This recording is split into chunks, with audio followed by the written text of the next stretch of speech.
All right. So if you've been watching these videos, you can tell that Sandy and I are doing this all at the exact same time. We've been doing them at the same time because we're in the same outfits, but we could talk about phones all day long. And so we're just knocking out a bunch of bad scenarios we've heard over the years. I'm going to start with one that I heard, and then I'm going to have Sandy grab it and talk about what she would recommend. But I called into a dental office once on a mystery call, and the girl answered the phone. "It's a sunny day at 8 Dental. How may I help you?"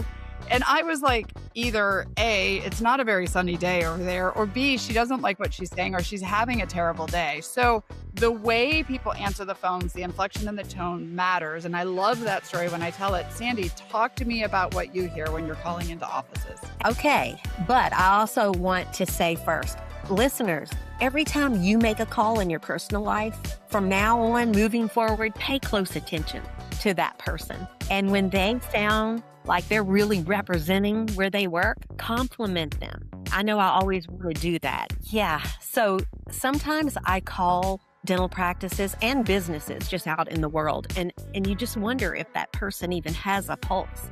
You know, it's like they don't like working there, but you are representing the practice. You're the face of that practice and that business, and the tone that you use says so much.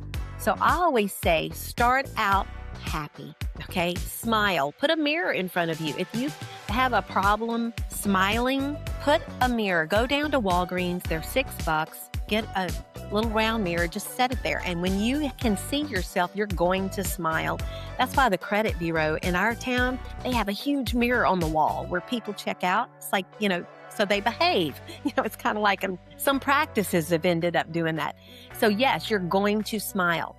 And that smile is going to be heard. And you need to speak up. Like you can't be like low whisper. You've got to project your voice.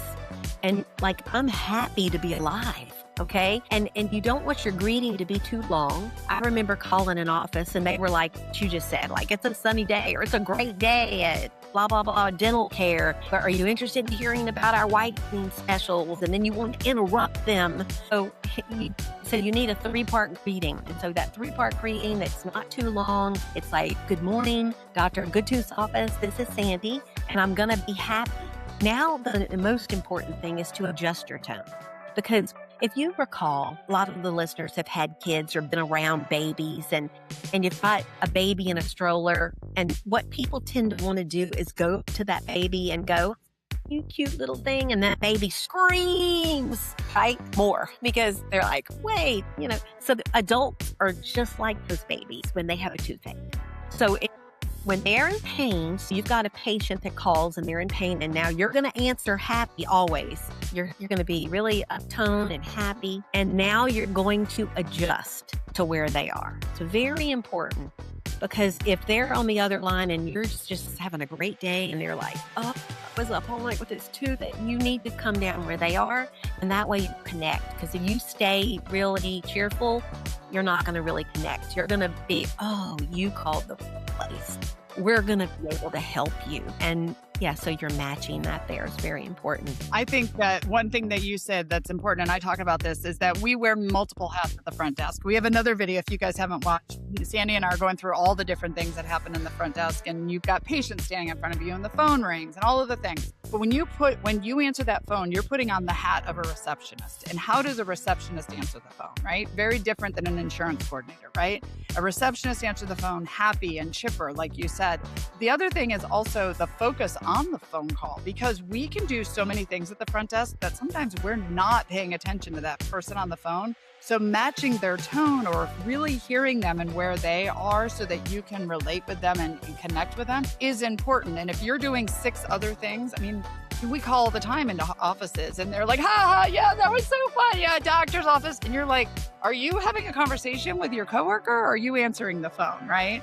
So really just understanding the importance of that receptionist and being that receptionist when you answer the phone. Absolutely. Yeah. You just reminded me of one that I called. This has been a while ago, but I remember it just like it was crazy, where they go, I want fries with that too. So she was ordering her lunch while she was answering the phone. Yeah. Yep. And that could be the first impression for a patient in your practice.